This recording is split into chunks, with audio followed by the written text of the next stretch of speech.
Hello മച്ചുമാരെ, welcome back to Mallu explainer. ചില Korean സിനിമകൾ നമ്മളെ വല്ലാതെ അത്ഭുതപ്പെടുത്തി കളയും. എന്തായാലും നിങ്ങളെ ഞെട്ടിക്കാൻ പോകുന്ന ഒരു കൊറിയൻ സിനിമയുടെ കഥയാണ് ഇന്ന് ഞാൻ പറയാൻ പോകുന്നത്. അതായത് വളരെ ഫേമസ് ആയിട്ടുള്ള ഒരു എഴുത്തുകാരി. അവൾ ഓരോ കഥകൾ എഴുതുമ്പോഴും അത് ഫേമസ് ആവും. പക്ഷേ ആ കഥകളിൽ എഴുതിയ കാര്യങ്ങൾ അതുപോലെ തന്നെ റിയൽ ആയിട്ട് നടക്കും. എല്ലാത്തിന്റെയും അവസാനം ഒരു കൊലപാതകവും ഉണ്ടാവും. ഇത് അന്വേഷിക്കാനായിട്ട് രണ്ട് പോലീസുകാർ ഇറങ്ങിത്തിരിക്കുകയാണ്. അതായത് ഇത് ചെയ്യുന്നത് മനുഷ്യരാണോ പ്രേതങ്ങളാണോ എന്ന് വരെ ഇവർക്ക് തിരിയാത്ത രീതിയിൽ ഇവർ കൺഫ്യൂഷൻ ആവുകയാണ്. മാത്രമല്ല അവസാനത്തിൽ ഇവരെ ഞെട്ടിക്കുന്ന ഒരുപാട് കാര്യങ്ങളുണ്ട്. അപ്പൊ അതൊക്കെ എന്താണെന്ന് നേരെ സിനിമയിലേക്ക് പോയി മനസ്സിലാക്കാം. So again welcome back to Mallu explainer. സിനിമയുടെ ആരംഭത്തിൽ വളരെ ഫേമസ് ആയിട്ടുള്ള റൈറ്റർ ആയിട്ടുള്ള സാറയെ കാണിക്കുകയാണ്. അവളുടെ കഥകളൊക്കെ വായിക്കാനായിട്ട് ആളുകൾക്ക് ഭയങ്കര ഇഷ്ടമാണ്. കാരണം അവൾ എഴുതുന്ന കഥകളൊക്കെ കോമിക് സ്റ്റൈലാണ്. ചിത്രത്തിലൂടെയാണ് കഥ പറയുക. എഴുത്തുകൾ വളരെ കുറവായിരിക്കും. അവൾ വരയ്ക്കുന്ന ഓരോ ചിത്രത്തിനും ജീവനുള്ളതുപോലെ ആളുകൾക്ക് തോന്നും. അത്രക്കും രസമാണ് ഓരോ ചിത്രങ്ങളും അതിലൂടെ പറയാൻ ശ്രമിക്കുന്ന കഥകളും. അവൾ എഴുതിയ ഒരു കോമിക് നോവലുണ്ട്, ചെറുതായിട്ട് ഗോസ്റ്റ് റിലേറ്റഡ് ആയിട്ടുള്ളതാണ്. അത് വേൾഡ് മുഴുവൻ ഫേമസ് ആണ്. മാത്രമല്ല ഇപ്പൊ സാർ എഴുതുന്ന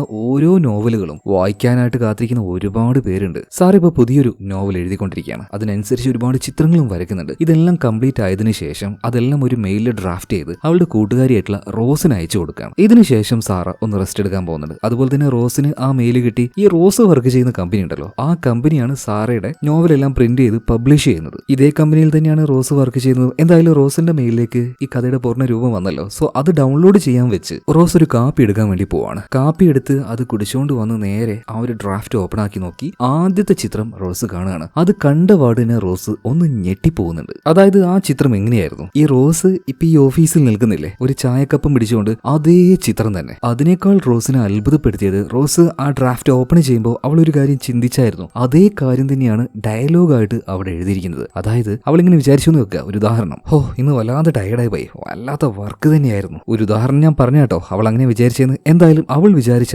അതുപോലൊരു കാര്യം കറക്റ്റ് ഡയലോഗായിട്ട് അവിടെ എഴുതിയിട്ടുണ്ട്. ഇത് കണ്ടാണ് ശരിക്കും റോസ് ഞെട്ടിപ്പോയത്. എന്തായാലും റോസ് വേഗം തന്നെ ആ കഥ വായിക്കാൻ തുടങ്ങുകയാണ്. ഒരു ഉൾഗ്രാമം, അവിടെ ഒരു സ്ത്രീ ഉണ്ടായിരുന്നു. ആ സ്ത്രീക്ക് ഒരു ഭർത്താവുണ്ട്, ഒരു പെൺകുട്ടിയുണ്ട്. ആ ഗ്രാമത്തിലുണ്ടായിരുന്ന നാട്ടുകാർ മുഴുവനും ഈ സ്ത്രീയെ വല്ലാതെ കുറ്റം പറയും. എന്തിന്റെ പേരിലെന്നറിയോ, അതൊരു മന്ത്രവാദിയാണ്. ഈ സ്ത്രീ ഈ നാട്ടിലുണ്ടായാൽ നമുക്ക് എല്ലാവർക്കും ശാപമാണ്. അങ്ങനെ നാട്ടുകാർ മുഴുവനും ആ ഒരു സ്ത്രീയെ ശപിച്ചുകൊണ്ടേയിരുന്നു. അതുപോലെ തന്നെ ആ സ്ത്രീയുടെ മകളായതുകൊണ്ട് ആ പെൺകുട്ടിയെയും ആൾക്കാർ ആ രീതിയിൽ തന്നെ കാണുകയാണ്. സമാധാനത്തിൽ അവർക്ക് ആ നാട്ടിൽ ജീവിക്കാൻ കഴിഞ്ഞില്ല. ആ പെൺകുട്ടി വളരും തോറും അവളുടെ ഉള്ളിൽ അമ്മയോടുള്ള വെറുപ്പ് കൂടിക്കൂടി വരികയാണ്. അമ്മ കാരണമാണ് എനിക്ക് ഈ പേരൊക്കെ കേൾക്കേണ്ടി വരുന്നത്. എന്റെ ഈ ദുഷിച്ച ലൈഫിന് കാരണം എന്റെ അമ്മയാണ്. ആ അമ്മ ഒന്ന് മരിച്ചായിരുന്നെങ്കിൽ എന്ന് വരെ അവൾ ഡയറിയിൽ എഴുതുകയാണ്. ഇതറിയാതെ അവളുടെ അമ്മ കാണുന്നുണ്ട്. സ്വന്തം മോള് വരെ ഇങ്ങനെ വിചാരിക്കുകയാണ്. സ്വന്തം മോൾക്ക് വരെ എന്നെ ഇഷ്ടമില്ല. ഈ കാര്യം മനസ്സിലാക്കിയപ്പോൾ ആ അമ്മ ആകെ എന്താ പറയാ തകർന്നു പോവാണ്. മാത്രമല്ല ഇനി ഞാൻ ജീവിച്ചിരുന്നിട്ട് കാര്യമില്ല എന്ന് പറഞ്ഞിട്ട് അവർ ആത്മഹത്യ ചെയ്യാൻ നോക്കുകയാണ്. ഈ കാര്യം അവിടെ ഉണ്ടായിരുന്ന ആ അമ്മയുടെ മകള് കാണുന്നുണ്ട്. ആ സമയത്ത് ആ മോള് പോയിട്ട് അമ്മയെ തടുക്കാതെ അമ്മയെ മരിക്കാൻ വിടുകയാണ്. അധികം വൈകാതെ ആ കയറിൽ തൂങ്ങി ആ പെൺകുട്ടിയുടെ അമ്മ മരണപ്പെട്ടു പോകുന്നുണ്ട്. ഈ കഥ വായിച്ചു കഴിഞ്ഞപ്പോൾ റോസ് ശരിക്കും ഞെട്ടിത്തരിച്ചുപോയി. അവളുടെ കൈയും കാലും വിറക്കാൻ തുടങ്ങുകയാണ്. കാരണം ഇത് റോസിന്റെ കഥയാണ്. റോസിന്റെ ചെറിയ പ്രായത്തിൽ നടന്ന കാര്യമാണ്. അത് അതുപോലെ തന്നെ ചിത്രസഹിതം ഇപ്പൊ സാറ വരച്ചു വെച്ചിരിക്കുകയാണ്. ഞെട്ടിപ്പോയ റോസ് വേഗം തന്നെ സാറെ വിളിക്കുന്നുണ്ട്. ഫോൺ കണക്ട് ആവുന്നില്ല. അതുകൊണ്ട് തന്നെ ഭയത്തില് സാറയ്ക്ക് റോസ് ഒരു വോയിസ് മെസ്സേജ് അയക്കുന്നുണ്ട്. സാറ, ഇതൊക്കെ എങ്ങനെയാ നിനക്ക് അറിയുന്നത്? എനിക്കും എന്റെ അമ്മയ്ക്കും മാത്രം അറിയുന്ന ഒരുപാട് കാര്യങ്ങൾ നീ ഈ കഥയിൽ എഴുതിയിട്ടുണ്ട്. നീ എങ്ങനെ ഇത് അറിഞ്ഞത്? ആരാ നിന്നോട് ഇത് പറഞ്ഞതെന്ന് ചോദിക്കുകയാണ്. അങ്ങനെ ഒരു വോയിസ് മെസ്സേജ് റോസ് ഇപ്പോൾ സാർക്ക് അയച്ചിടുന്നുണ്ട്. എന്തായാലും ഇതിനുശേഷം റോസ് നോക്കുമ്പോൾ ആ ഓഫീസിൽ ആകെ ഒരു മാറ്റം. ലൈറ്റ് എല്ലാം ചെറുതായിട്ട് മിന്നാൻ തുടങ്ങുകയാണ്. പേടിച്ചു പോയ റോസ് വേഗം തന്നെ ടേബിളിലുണ്ടായിരുന്ന ഒരു ബ്ലേഡ് കയ്യിലേക്ക് എടുക്കുകയാണ്. ആ നേരം അവൾ അറിയാതെ മോണിറ്ററിലേക്ക് ഒന്ന് നോക്കിയപ്പോൾ ഇപ്പൊ എങ്ങനെയാണോ ആ ഒരു ബ്ലേഡ് പിടിച്ച് അവൾ നിൽക്കുന്നത്, അതേ ചിത്രം തന്നെ ഈ കഥയുടെ ഒരു ഭാഗത്തുണ്ട്. അതുപോലെ തന്നെ ഇതേ കത്തി ഉപയോഗിച്ച് റോസിനെ ആരോ കൊല്ലുന്നതായിട്ട് അങ്ങനെയും ചിത്രങ്ങൾ ഇതിലുണ്ടായിരുന്നു. ഇതും കൂടെ കണ്ടേ പിന്നെ റോസിന്റെ കൺട്രോൾ പോവാണ്. അവൾ ചുറ്റും നോക്കുന്നുണ്ട്. അവളുടെ അടുത്തേക്ക് ആരോ വരുന്നത് പോലെ അവൾക്ക് തോന്നുന്നുണ്ട്. അങ്ങനെ ആരോ ഒരാൾ അങ്ങോട്ടേക്ക് വരികയാണ്. അവളുടെ കയ്യിൽ നിന്നും ആ ബ്ലേഡ് മേടിക്കുകയാണ്. മാത്രമല്ല വളരെ ക്രൂരമായിട്ട് തന്നെ ആ ബ്ലേഡ് ഉപയോഗിച്ച് അവളുടെ ശരീരത്തിൽ പല തവണ വെട്ടി അവളെ കൊന്നുകളയാണ്. അങ്ങനെ പിറ്റേ ദിവസം രാവിലെ ഓഫീസിലേക്ക് വന്ന ആൾക്കാർ കാണുന്നത് മരിച്ചു കിടക്കുന്ന റോസിനെയാണ്. പെട്ടെന്ന് തന്നെ അവർ പോലീസുകാർ വിവരം അറിയിച്ചു. കേസ് അന്വേഷിക്കാനായിട്ട് ഒരു ടീം അങ്ങോട്ടേക്ക് എത്തുകയാണ്. അപ്പൊ ഈ ഒരു കേസിനെ അന്വേഷിക്കാൻ പോകുന്നത് ഡേവിഡും അയാളുടെ അസിസ്റ്റന്റ് ആയിട്ടുള്ള റയാനുമാണ്. എപ്പോഴും പറയുന്നത് പോലെ കൊറിയൻ സിനിമയാണ്, നമുക്ക് പറയാൻ എളുപ്പത്തിലും നിങ്ങൾക്ക് ഓർക്കാൻ എളുപ്പത്തിനും പേരുകൾ മാറ്റിയിട്ടുണ്ട്. എന്തായാലും റയാനും ഡേവിഡും കൂടെ അവിടെ ഫുള്ളായിട്ട് പരിശോധിക്കുന്നുണ്ട്. ചെയ്യുന്നുണ്ട്. CCTV ക്യാമറ വിഷ്വൽസ് പരിശോധിക്കുന്നുണ്ട്. ആരും ഇന്നലെ രാത്രി ഇങ്ങോട്ടേക്ക് വന്നിട്ടില്ല. അതുകൊണ്ട് തന്നെ ഡേവിഡും റയാനും വിചാരിക്കുകയാണ് ഇതൊരു ആത്മഹത്യ ആയിരിക്കണം, അല്ലാതെ ഇങ്ങോട്ടേക്ക് ആരും വന്നിട്ടൊന്നുമില്ലല്ലോ. ഈ സമയത്താണ് ഒരു ലേഡി പോലീസ് ഡേവിഡിനെ വിളിക്കുന്നത്. സാറേ ഇങ്ങോട്ടേക്ക് ഒന്ന് വരുമോ, ഒരു കാര്യം കാണിച്ചു തരാണ്ട്. അങ്ങനെ ആ ലേഡി പോലീസ് ഡേവിഡിന് വിളിച്ച് കാണിച്ചു കൊടുക്കുന്നത് ഇന്നലെ റോസിന് സാറ അയച്ചു കൊടുത്ത അവൾ വരച്ചെഴുതിയ ആ ഒരു കഥയുണ്ടല്ലോ, അതായിരുന്നു. അതിലെങ്ങനെയാണോ ആ ഒരു കഥാപാത്രം മരിച്ചു കിടക്കുന്നത് അതുപോലെ തന്നെയാണ് റോസും ഇപ്പൊ മരണപ്പെട്ട് കിടക്കുന്നത്. ശരിക്കും ഇത് കണ്ട് പോലീസുകാർ ആകെ ഞെട്ടിപ്പോണ്. അതായത് ചിത്രത്തിൽ എങ്ങനെയാണോ ആ ശവശരീരം കിടക്കുന്നത് റിയൽ ആയിട്ട് നോക്കുമ്പോൾ റോസ് അതേ ഷേപ്പിൽ തന്നെയാണ് കിടക്കുന്നത്. ഇവിടെ സീൻ കട്ടാവുകയാണ്. അടുത്ത സീനിൽ കാണിക്കുന്നത് ഈ നോവൽ എഴുതിയ സാറയാണ്. അവൾ രാത്രിയിൽ എവിടെയോ പോയിട്ട് തിരിച്ചു വരുമ്പോൾ റോഡരികിലൂടെ ഒരു ചെറിയ പെൺകുട്ടി നടന്നു പോകുന്ന കാണുന്നുണ്ട്. അപ്പൊ തന്നെ സാറ കാർ അവിടെ നിർത്തിയിട്ട് ആ ഒരു പെൺകുട്ടിയെ വിളിക്കുകയാണ്. മോളെ, ഈ രാത്രിയിൽ നീ ഒറ്റയ്ക്ക് എങ്ങോട്ടേക്ക് പോകുന്നത്? വാ, കാറിലേക്ക് കയറ്, ഞാൻ കൊണ്ടാക്കാന്ന് പറയാണ്. അപ്പൊ തന്നെ ആ ഒരു പെൺകുട്ടി സാറയുടെ കാറിൽ കയറുന്നുണ്ട്. പിന്നീട് പോകുന്ന വഴിയിൽ സാറ ആ ഒരു പെൺകുട്ടിയോട് കുറെ കാര്യങ്ങളൊക്കെ ചോദിക്കുന്നുണ്ട് കേട്ടോ. പേരെന്താണെന്ന് ചോദിച്ചപ്പോൾ ആ പെൺകുട്ടി പറയാണ് ഈവ. അല്ല ഈവ, നിനക്ക് എത്ര വയസ്സായി? ഇപ്പൊ ഈവ പറയാണ് എനിക്ക് 16 വയസ്സായെന്ന്. എന്നാൽ ഈവയെ കണ്ടാൽ ഒരിക്കലും 16 വയസ്സായി എന്ന് പറയില്ല. ഇപ്പൊ സാറ പറയാണ് എന്തിനാ മോളെ വെറുതെ നുണ പറയുന്നത്? നിനക്ക് 16 വയസ്സൊന്നും ആയിട്ടില്ല, നിന്നെ കണ്ടാൽ ഒരു 10 വയസ്സേ തോന്നിക്കുള്ളൂ. അപ്പൊ ആ ഒരു പെൺകുട്ടി, അതായത് ഈവ പറയാണ് ശരിയാണ്, എനിക്ക് 10 വയസ്സാണ്, പക്ഷേ ഞാൻ ഇപ്പൊ മരിച്ചു കഴിഞ്ഞിട്ട് 6 വർഷമായി, അതുകൊണ്ട് എനിക്കിപ്പോ 16 വയസ്സായില്ലേ. ഈ പെൺകുട്ടി ഇങ്ങനെ പറഞ്ഞതും സാറ നീട്ടി വലിച്ചൊരു ശ്വാസം വിടുകയാണ്. അപ്പൊ തന്നെ ബ്രേക്കും ചവിട്ടുന്നുണ്ട്. പിന്നീട് അവൾ അങ്ങോട്ടേക്ക് നോക്കുമ്പോൾ ആ പെൺകുട്ടി അവിടെ കാണാനില്ല. അപ്പൊ തന്നെ സാറയുടെ കൈയും കാലും വിറക്കാൻ തുടങ്ങി. അവൾ എങ്ങനെയൊക്കെയോ കാറിന്റെ പുറത്തേക്ക് ഇറങ്ങുകയാണ്. അവിടെ ചുറ്റും നോക്കി, അങ്ങനെ ഒരു പെൺകുട്ടിയെ അവിടെ കാണാനില്ല. എന്നാൽ പെട്ടെന്നാണ് ആ പെൺകുട്ടിയുടെ ആത്മാവിന്റെ യഥാർത്ഥ രൂപത്തിലേക്ക് അത് മാറി സാറയുടെ മുന്നിലേക്ക് വരുന്നത്. ഈവയുടെ ശരിക്കുള്ള ആ രൂപം കണ്ട് സാറ ഞെട്ടിപ്പോവാണ്. പെട്ടെന്ന് തന്നെ സാറ ഉറക്കത്തിൽ നിന്നും ചാടി എഴുന്നേൽക്കുന്നുണ്ട്. അവള് കണ്ട ഒരു സ്വപ്നം മാത്രമായിരുന്നു അത്. ഇവിടെ സീൻ കട്ടായി അടുത്ത സീനിൽ ഡേവിഡിനെ കാണിക്കുകയാണ്. ഡേവിഡ് ഇപ്പോൾ ഉള്ളത് ഒരു മോർച്ചറിയിലാണ്. അവിടെ വെച്ച് മരിച്ചുപോയ റോസ് ഉണ്ടല്ലോ, അവളുടെ ആ ഒരു ഡെഡ് ബോഡി എല്ലാം പോസ്റ്റ്മോർട്ടം ചെയ്തിട്ടുണ്ട്. ഇപ്പൊ ഡോക്ടർ പറയുന്നത് ഇതൊരു ആത്മഹത്യ ആവാനാണ് സാധ്യത. കാരണം ആ മുറിവ്, അവളുടെ പരിക്കുകൾ, ഇതെല്ലാം വെച്ച് നോക്കുമ്പോൾ അത് അവൾ തന്നെ ചെയ്തതായിട്ടാണ് എനിക്ക് തോന്നുന്നത്. ഈ സമയത്ത് ഡേവിഡ് വളരെ ലോജിക്കലായിട്ടുള്ള ഒരു കാര്യം ചോദിക്കുകയാണ്. അല്ല ഡോക്ടറെ, ഒരാൾ മരിക്കാൻ ശ്രമിക്കുകയാണെങ്കിൽ എത്രയും പെട്ടെന്ന് തന്നെ മരിക്കാനല്ലേ നോക്കുക? സ്വന്തം ശരീരത്തെ വളരെ ക്രൂരമായി ഉപദ്രവിച്ചുകൊണ്ട് ഏതെങ്കിലും ഒരു മനുഷ്യൻ മരിക്കാൻ നോക്കുമോ? അപ്പൊ ഇതിന്റെ പിന്നിൽ വേറെ എന്തോ ഉണ്ട്. അതുപോലെ തന്നെ ഡേവിഡിന് ഇപ്പൊ സംശയം എഴുത്തുകാരിയായിട്ടുള്ള സാറയാണ്. കാരണം സാറ വരച്ചു വെച്ച ആ ചിത്രത്തിൽ എങ്ങനെയാണോ ഉള്ളത് അതുപോലെ തന്നെയല്ലേ റോസ് മരണപ്പെട്ട് കിടന്നത്. ഇവിടെ സീൻ കട്ടായി അടുത്ത സീനിൽ സാറയെ കാണിക്കുകയാണ്. സാറയ്ക്ക് ഒരുപാട് മെന്റൽ ആയിട്ടുള്ള സ്ട്രെസ്സും കാര്യങ്ങളൊക്കെ ഈടായിട്ട് വരുന്നുണ്ട്. അതുകൊണ്ട് തന്നെ ഒരു സൈക്കോളജിസ്റ്റിനെ കാണാൻ വേണ്ടി പോയിട്ടുണ്ട്. മാത്രമല്ല അവൾ അവസാനമായിട്ട് ഫേസ് ചെയ്ത ആ ഒരു ഇഷ്യൂ പറയാണ്. ഡോക്ടറെ, ഞാൻ ഇങ്ങനെ കാറിൽ പോകുമ്പോൾ ഒരു കുട്ടിയുടെ പ്രേതം എന്റെ അടുത്ത് വന്നിരുന്നത് പോലെ എനിക്ക് തോന്നി. അതുപോലെ തന്നെ ഞാൻ കുറെ സ്വപ്നങ്ങളും കാണുന്നുണ്ട്. ഞാൻ സ്വപ്നത്തിൽ കാണുന്ന ഓരോ കാര്യങ്ങളാണ് ചിത്രങ്ങളായിട്ട് ഞാൻ വരയ്ക്കുന്നത്. ഇന്നലെ തന്നെ കണ്ടു എന്ന് പറഞ്ഞ ആ ഒരു പെൺകുട്ടി ഉണ്ടല്ലോ, അവളുടെ ചിത്രവും ഞാൻ വരച്ചിട്ടുണ്ട്. എനിക്ക് എന്താ ഡോക്ടർ സംഭവിക്കുന്നത്? എനിക്ക് ഉറങ്ങാൻ കഴിയുന്നില്ല. ചില സമയത്ത് ഉറക്കത്തിൽ നിന്ന് ഉണരുമ്പോൾ ഞാൻ മറ്റെവിടെയോ ആയതുപോലെയൊക്കെ എനിക്ക് തോന്നുന്നത്. ഇവളുടെ എല്ലാ കാര്യം കേട്ട് കഴിഞ്ഞപ്പോൾ ആ സൈക്കോളജിസ്റ്റ് പറയാണ്, സാർ അതിന്റെ പ്രശ്നം എന്താണെന്ന് വെച്ചാൽ റിയാലിറ്റിയും അതുപോലെ തന്നെ സ്വപ്നവും ഇതെന്താണെന്ന് നിനക്ക് തിരിച്ചറിയാൻ കഴിയുന്നില്ല. പ്രധാനമായിട്ടും ഇതിന്റെ കാരണം നിന്റെ വർക്ക് സ്ട്രെസ് ആയിരിക്കണം. അതുകൊണ്ട് തന്നെ കുറച്ച് ദിവസം എഴുത്തും കുത്തും ഒന്നും വേണ്ട. ഒരു കാര്യം ചെയ്യ്, ഇതെല്ലാം ഒഴിവാക്കി നീ പോയി കുറച്ച് ദിവസം റെസ്റ്റ് എടുക്കുമെന്ന് പറയണം. അങ്ങനെ ഡോക്ടർ പറഞ്ഞതുപോലെ റെസ്റ്റ് എടുക്കാനായിട്ട് സാറ് പോകുന്നുണ്ട്. എന്നാൽ അവൾക്ക് നന്നായിട്ട് ഉറങ്ങാൻ കഴിയുന്നില്ല. കണ്ണടച്ചു കഴിഞ്ഞാൽ ഓരോ കാര്യങ്ങൾ ഇങ്ങനെ കാണും. ദാ ഇപ്പൊ തന്നെ കാണുന്നത് അവളുടെ കൂട്ടുകാരി മരിച്ചുപോയില്ലേ, റോസിന്റെ ചില കാര്യങ്ങളാണ് കാണുന്നത്. സത്യം പറഞ്ഞാൽ മനസ്സമാധാനമായിട്ട് അവൾക്ക് ഉറങ്ങാൻ കഴിയുന്നില്ല. അതുപോലെ തന്നെ ഇപ്പൊ സാറയെ കാണാനായിട്ട് അങ്ങോട്ടേക്ക് ഡേവിഡും റയാനും വന്നിട്ടുണ്ട്. ഡേവിഡിന് നല്ല സംശയമുണ്ട് സാറേ, അതായത് സാറ് തന്നെ ആയിരിക്കും റോസിനെ കൊന്നിട്ടുണ്ടാവുക എന്നാണ് അവൻ വിചാരിക്കുന്നത്. അതിന്റെ പ്രധാന കാരണം സാറ എഴുതിയ ആ ചിത്രം പോലെയുള്ള കഥ തന്നെയാണ്. എന്നാൽ ഇതിനെക്കുറിച്ച് സാറയോട് ചോദിക്കുമ്പോൾ അത് വെറും യാദൃശികമായിട്ടുള്ള ഒരു കാര്യമെന്ന് പറയാം. അവൾക്ക് ഇതിൽ കൂടുതലായിട്ട് വേറെ ഒന്നും അറിയില്ല. എന്നാൽ ഈ കഥ സാറ വേറെ ആർക്കെങ്കിലും അയച്ചു കൊടുത്തിട്ടുണ്ടോ? ചിലപ്പോൾ അത് കണ്ട് ഇൻസ്പയർ ആയിട്ടായിരിക്കും ആ ഒരു കൊലയാളി റോസിനെ അതുപോലെ കൊന്നിട്ടുണ്ടാവുക. എന്നാൽ സാറ് പറയുന്നത് ഇല്ല, ഞാൻ ഇത് മറ്റാർക്കും അയച്ചു കൊടുത്തിട്ടില്ല, ഇതാകെ ഒരാൾക്കെ അയച്ചു കൊടുത്തിട്ടുള്ളൂ, അത് റോസിനാണ്. അതുപോലെ തന്നെ ഡേവിഡ് മറ്റൊരു കാര്യം കൂടി ചോദിക്കുന്നുണ്ട്. അല്ല, ഈ റോസ് മരിക്കുന്നതിന് മുന്നേ അവസാനമായിട്ട് വിളിച്ചത് സാറ നിങ്ങളെയാണ്. അതുപോലെ തന്നെ എന്തോ ഒരു വോയിസ് മെസ്സേജ് അയച്ചിട്ടുണ്ട്. ശരിക്കും അന്ന് രാത്രി നിങ്ങൾ എന്ത് ചെയ്യായിരുന്നു? ഡേവിഡ് ഇങ്ങനെ കുറെ കാര്യങ്ങൾ ഇങ്ങനെ ചോദിച്ചുകൊണ്ടിരുന്നപ്പോൾ സാർക്ക് വല്ലാതെ ദേഷ്യം വരികയാണ്. അതുകൊണ്ട് തന്നെ അവരോട് തൽക്കാലം ഒന്ന് പുറത്തേക്ക് പോകാൻ പറയാണ്. ഓക്കെ എന്ന് പറഞ്ഞിട്ട് ഡേവിഡും റയാനും അവിടെ നിന്ന് പോവാണ്. എന്നാൽ അവർ പോയി കഴിഞ്ഞ പാടിന് സാറ അവളുടെ വോയിസ് മെസ്സേജിന്റെ ഇൻബോക്സ് എടുത്ത് നോക്കുകയാണ്. നോക്കുമ്പോൾ റോസ് ഒരു വോയിസ് മെസ്സേജ് അയച്ചിട്ടുണ്ട്. അതുപോലെ തന്നെ സാറയുടെ ഫോണിലേക്ക് വന്ന ആ വോയിസ് മെസ്സേജ് എന്താണെന്ന് പോലീസുകാരും ട്രേസ് ചെയ്യുന്നുണ്ട്. ആ വോയിസ് ഇങ്ങനെയായിരുന്നു. അതായത് റോസ് ഇപ്പൊ സാറയോട് ചോദിക്കുകയാണ്, സാറ നിനക്ക് എങ്ങനെയാണ് എന്റെ പാസ്റ്റിനെ കുറിച്ച് അറിയുന്നത്? ആരാണ് എന്റെ കഥ നിനക്ക് പറഞ്ഞു തന്നത്? ആ രീതിയിലായിരുന്നു ആ ഒരു വോയിസ് മെസ്സേജ്. ഇത് കേട്ട സാർ ആകെ ഞെട്ടിപ്പോണ്. അവൾക്ക് ആര് പറഞ്ഞു കൊടുക്കാനാ? അവൾ തന്നെ എഴുതിയതാണ്. വെറും ഒരു കോയിൻസിഡൻസ്, അതിലപ്പുറമായിട്ട് ഇതിലൊന്നുമില്ല. പക്ഷേ ചില സംശയങ്ങൾ തോന്നിയ സാറ അവൾ ഇതിനു മുന്നേ എഴുതിയ ചില കഥകൾ കഥകൾ എടുത്ത് പരിശോധിക്കുന്നുണ്ട്. അതിലൊരു ക്യാരക്ടർ ഉണ്ടായിരുന്നു, മോർച്ചറിയിൽ ജോലി ചെയ്യുന്ന ഒരു മനുഷ്യൻ. അയാൾ തൽക്കാലം നമുക്ക് ടോബി എന്ന് വിളിക്കാം. ഈ ടോബിയുടെ പെരുമാറ്റം കുറച്ച് റഫ് ആയിരുന്നു. അയാൾ ജോലി ചെയ്യുന്നത് ഒരു മോർച്ചറിയിലാണ്. അതുപോലെ തന്നെ ഡോക്ടേഴ്സിനെ പോസ്റ്റ്മോർട്ടത്തിൽ ഹെൽപ്പ് ചെയ്യുക, അവിടെയുള്ള ശവങ്ങളെ മാനേജ് ചെയ്യുക, ഇതൊക്കെയാണ് അയാളുടെ ജോലി. ആ ജോലി അയാളുടെ സ്വഭാവത്തിന് നന്നായിട്ട് സ്വാധീനിച്ചിട്ടുണ്ട്. ഒരുമാതിരി കാട്ടുമുരി സ്വഭാവമാണ് ഈ ഒരു ടോബിക്കുള്ളത്. ഇപ്പൊ ടോബി എന്നത്തെയും പോലെ തന്നെ മോർച്ചറിയിലേക്ക് പോവാണ്. ഇവിടെ സീൻ കട്ടായി അടുത്ത സീനിൽ ഡേവിഡിനെ റയാനും കാണിക്കുകയാണ്. റയാൻ ഇപ്പോൾ ഒരു ഡയറി എടുത്ത് ഡേവിഡിന് കൊടുക്കുന്നുണ്ട്. സാറേ, ഇതാ റോസിന്റെ ഡയറിയാണ്. ഈ ഡയറിയിൽ അവളുടെ അമ്മയെക്കുറിച്ച് അവൾ കുറെ കാര്യം എഴുതിയിട്ടുണ്ട്. അതായത് സാറ് ആ കഥയിൽ എഴുതിയതൊക്കെ സത്യം തന്നെയാണ്. എന്നാലും സാറേ, ഈ റോസിന്റെ കാര്യം മറ്റാരും പറഞ്ഞിട്ടില്ലെങ്കിൽ എങ്ങനെയായിരിക്കും സാറ് അറിഞ്ഞിട്ടുണ്ടാവുക? അറിയില്ല റയാൻ, നമുക്ക് എന്തായാലും അത് കണ്ടുപിടിക്കാം. അതാണല്ലോ നമ്മുടെ ജോലി എന്ന് ഡേവിഡ് പറയണം. ഇവിടെ സീൻ കട്ടായി അടുത്ത സീനിൽ ഈ ടോബിയെ കാണിക്കുകയാണ്. മോർച്ചറിയിൽ കത്തിക്കരിഞ്ഞ് മരിച്ച ഒരാളുടെ ഡെഡ് ബോഡി വന്നിട്ടുണ്ട്. അത് ക്ലീൻ ചെയ്യണം. അപ്പൊ ആ കാര്യമെല്ലാം നോക്കിക്കൊണ്ടിരിക്കുകയാണ്. എന്നാൽ വളരെ ദേഷ്യത്തിലാണ് ടോബി ഈ ജോലിയൊക്കെ ചെയ്യുന്നത് കേട്ടോ. കത്തിക്കരിഞ്ഞ് ഇയാളുടെ കയ്യും കാലൊക്കെ ആകെ വളഞ്ഞു പോയിട്ടുണ്ട്. ഇതെങ്ങനെങ്കിലും പിടിച്ച് നിവർത്തണം. ഒട്ടും താല്പര്യമില്ലാതെ ആരൊക്കെയോ തെറി പറഞ്ഞുകൊണ്ടാണ് അവൻ ഈ ജോലി ചെയ്യുന്നത്. എന്തായാലും ഇത് ചെയ്യുന്നതിന്റെ മുന്നേ രണ്ടെണ്ണം അടിക്കാന്ന് പറഞ്ഞിട്ട് ബേഗിൽ പോയിട്ട് അവന്റെ മദ്യം എടുക്കാൻ നോക്കുമ്പോൾ അവിടെ ഉണ്ടായിരുന്ന അവന്റെ സുഹൃത്തിന്റെ ഒരു ടാബ് അത് നിലത്തേക്ക് വീഴാണ്. അതെടുത്ത് ടോബി തുറക്കാൻ നോക്കുന്നുണ്ടെങ്കിലും അതിന്റെ പാസ്വേഡ് ടോബിക്ക് അറിയില്ലല്ലോ. അവിടെ തന്നെ വെക്കുകയാണ്. എന്നിട്ട് രണ്ടെണ്ണം അടിക്കുകയാണ്. ഈ സമയത്താണ് ടോബി പിന്നിലേക്ക് തിരിഞ്ഞു നോക്കുന്നത്. അതായത് ആ ശവത്തിനെ നേരത്തെ അവൻ വെച്ചതുപോലെയല്ല ഇപ്പോൾ ഉള്ളത്. അത് ടോബിയെ തന്നെ നോക്കി നിൽക്കുകയാണ്. മാത്രമല്ല രണ്ട് ഉണ്ടക്കണ്ണും തുറന്നു വെച്ചിരിക്കുകയാണ്. കാണുമ്പോൾ പേടിയായിട്ട് ടോബി വേഗം പോയിട്ട് അതിന്റെ മേത്തേക്ക് ഒരു തുണി ഇടുകയാണ്. എന്നാൽ അതേ നേരം തന്നെ അവിടെ ലോക്കായി കിടക്കുന്ന ആ ടാബ് ഉണ്ടല്ലോ, അതിന്റെ പാറ്റേൺ ഓട്ടോമാറ്റിക് ആയിട്ട് ആരോ വരയ്ക്കുകയാണ്. അതിപ്പോൾ ഓപ്പൺ ആയിട്ടുണ്ട്. മാത്രമല്ല അതിലൊരു കഥ ഇങ്ങനെ ഓടുന്നുണ്ട്. ആ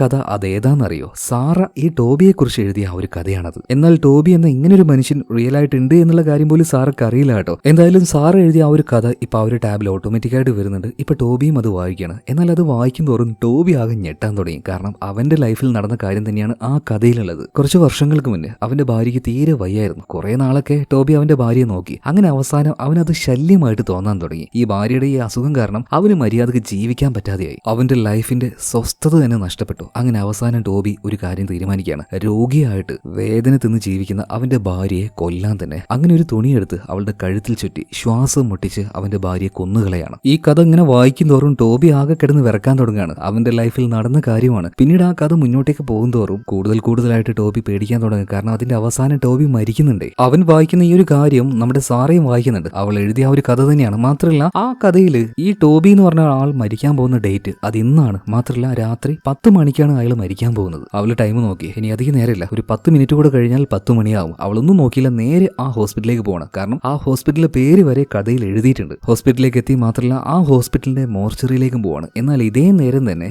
ഈ ടോബിയെ ആരോ ഒരാൾ പിടിച്ച് ഈ ശവത്തിനെയെല്ലാം ഇട്ടുവെക്കുന്ന ആ ഒരു ഫ്രീസർ ഉണ്ടല്ലോ അതിന്റെ ഉള്ളിൽ വെച്ച് പൂട്ടിയിരിക്കുകയാണ്. ഇവനാണെങ്കിൽ പുറത്തേക്ക് കടക്കാനും പറ്റുന്നില്ല. അതിനുള്ളിൽ ആകെ കുടുങ്ങിയ അവസ്ഥയിലാണ്. പേടിച്ചു പോയ അവനങ്ങനെ നിലവിളിക്കുന്നുണ്ട്. പെട്ടെന്നാണ് അവന്റെ അരികിലേക്ക് ദേഹം മുഴുവൻ തുണി ചുറ്റിയ ഒരു രൂപം വരുന്നത്. അതിനെ നേരിട്ട് കണ്ടപാടിന് അവന്റെ നീര് മുഴുവൻ വറ്റുകയാണ്. മാത്രമല്ല ആ വന്ന സാധനം ഉണ്ടല്ലോ അതിന്റെ ദേഹത്തെ തുണി മുഴുവനായിട്ട് ഇപ്പൊ അവന്റെ ദേഹത്തേക്ക് ചുറ്റാൻ തുടങ്ങുകയാണ്. ഈ സമയത്താണ് ആ വന്നത് ആരാണെന്ന് അവൻ വ്യക്തമായിട്ട് കാണുന്നത്. മറ്റാരുമല്ല, അവൻ കൊന്ന അവന്റെ ഭാര്യയുടെ ആത്മാവ് തന്നെയായിരുന്നു അത്. പതിയെ അവന്റെ അരികിലേക്ക് ഭാര്യയുടെ ആത്മാവ് വരികയാണ്. അവൻ അപ്പം തന്നെ കരഞ്ഞ് നിലവിളിച്ച് പറയുന്നുണ്ട്, എന്നോടൊന്ന് ക്ഷമിക്കുക, അറിയാതെ പറ്റിപ്പോയതാണ്. ഇവൻ ഇങ്ങനെ നിലവിളിക്കുന്ന കാര്യം അങ്ങോട്ടേക്ക് എത്തിയ സാറ് കേൾക്കാണ്. അവൾ വേഗം തന്നെ ആ ഫ്രീസർ തുറക്കുന്നുണ്ട്. ഇവനെ പുറത്തേക്ക് എടുക്കുന്നുണ്ട്. എന്നാൽ ടോബി ഇപ്പൊ സാറെ നോക്കുമ്പോൾ അവന് തോന്നുന്നത് അവന്റെ മുന്നിൽ നിൽക്കുന്നത് അവന്റെ ഭാര്യയുടെ പ്രേതാന്ന. അവൻ വേഗം തന്നെ ചാടി താഴേക്ക് ഇറങ്ങി. അവനൊന്ന് എഴുന്നേറ്റ് നടക്കാൻ വരെ പറ്റുന്നില്ല. ആ പ്രേതം അവന്റെ അരികിലേക്ക് വരുന്നത് പോലെ തന്നെ തോന്നുന്നുണ്ട്. അവൻ നിലവിളിച്ച് അതിലൂടെ എഴയാൻ തുടങ്ങുകയാണ്. പെട്ടെന്നാണ് അങ്ങോട്ടേക്ക് അവന്റെ ഭാര്യയുടെ ആത്മാവ് വന്ന് അവന്റെ തല പിടിച്ച് ഒരൊറ്റ തിരികെ കഴുത്ത് പൊട്ടിച്ചു കളയുന്നത്. എന്നാൽ നമ്മുടെ സാറ നോക്കുമ്പോൾ അവള് കാണുന്ന എന്താണ്? ഈ ടോബി തന്നെ അവന്റെ കൈകൊണ്ട് അവന്റെ കഴുത്ത് ഒടിച്ചു കളയുന്നതാണ്.